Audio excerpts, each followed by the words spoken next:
नमस्कार साथियों। कम आमदनी में पैसे कैसे बचाएं, आज का ये टॉपिक है। तो सीधी सी बात है कि हमारे पास अगर कम आमदनी है तो हम हमारा पूरा खर्चा उसी में निकल जाएगा। तो मैं कहना चाहता हूँ कि इसमें शर्म बिल्कुल मत करिए।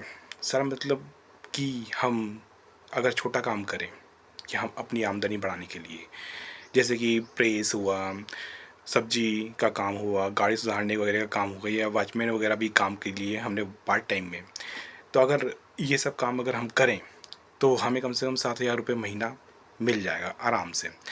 तो इस 7,000 रुपये को हमें हर महीने अपने बैंक अकाउंट में सेव करते जाना है। तो ये साल का 84,000 रुपये बन जाता है।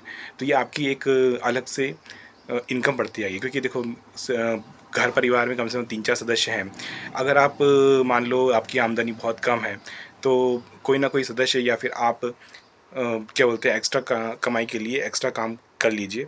तो इससे ये होगा कि आपका ये जो 7,000 रुपये कम से कम घर में आने लगेगा, जिससे आपको बिल्कुल खर्च नहीं करना है, और ये आपको हर मंथली सेव होते जाएगा।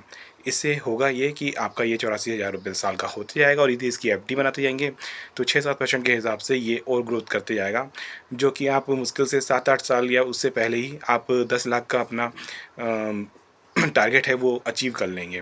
तो 10 लाख रुपए तो एक तो क्या बोलते हैं जो कम बजट जिनका है उनका उनके लिए बहुत बड़ी आमदनी हो गई। इससे आप बहुत कुछ कर सकते हैं, जैसे प्लाट खरीदना, या कोई दूसरा काम भी कर सकते हैं, या कोई दूसरा बिज़नेस भी कर सकते हैं।